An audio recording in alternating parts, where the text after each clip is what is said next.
Ayan, kita nyo naman no, yung dagat dito sa Mauban, Quezon, napakalinaw. Linaw ng tubig.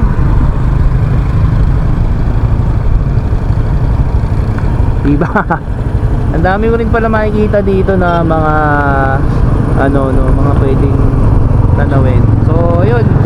At nakailang tigil pa ako bago ko marating doon sa customer ko.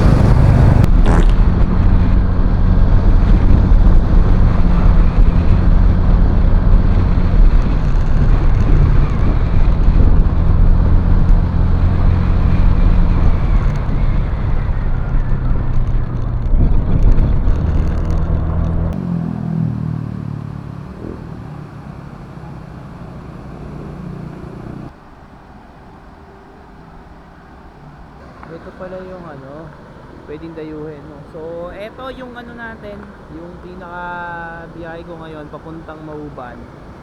Dito pala may mga view rin pala dito na pwedeng natin puntahan, no? So ayun, nag-stop over lang ako saglit dito kasi nga ang ganda nung nakita kong ilog. Kung makikita mo siya ng personal, mas maganda kasi ang linis ng tubig talaga niya, as in pwede siyang sabihin natin mga simpleng tourist spot pero napakaangas. Tignan mo mabuti.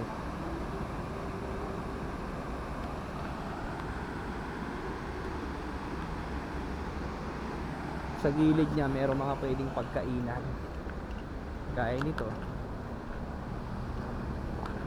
Yan o, diba? So yun lang, nag-stop over lang ako dito.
Kita nyo naman no, yung dagat dito sa Mauban, Quezon, napakalinaw.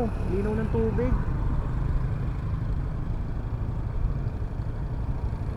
Diba? Ang dami ko rin pala makikita dito na mga mga pwedeng tanawin. So yun. At nakailang tigil pa ako bago ko marating doon sa customer ko.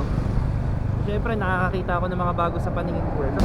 So yun, Kapalaboy, maraming salamat sa patuloy na pagsuporta at sa mga susuporta pa sa akin dyan, no? Sa mga magpapalo pa. Pero pakipalo nyo na rin yung page ko, no? Para makita nyo rin, siyempre hindi lang to basta vlog, siyempre basta pagkakakitaan, bukod sa pagkakakitaan na may adventure pa nakasama. So hindi lang puro gala yung makukuha ko dito, hindi lang puro gala yung makikita nyo, siyempre kasama na rin dun yung kikita tayo, no? So siyempre para sa pamilya to, ayoko rin kasi nung buhay binata kasi hindi naman din ganun ka sagana yung buhay namin. Though pinagyayaman kami ng Lord sa sa pag-ibig, sa pagmamahal ng pamilya, yan, dyan ako sagana hindi man ako pinagyaman pero solid ang pagmamahal ng pamilya. So ito yung binigay sa akin ng Lord na buhay, kaya tanggap ko to. Kaya ayun, salamat sa inyo, no? At sana patuloy niyo panoorin yung lahat ng vlog ko, no?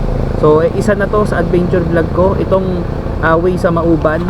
Yan, adventure ko sa Mauban. Siyempre nagkaroon na ako ng adventure, kumita pa ako. So maraming salamat. God bless sa inyong lahat, kapalaboy. Tuloy-tuloy lang tayo sa buhay at lagi nating isentro ang ating Lord. So dyan na kayo, naiihina ako. Yes. Maikiihi muna ako dito sa area.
So yun lang, kapalaboy.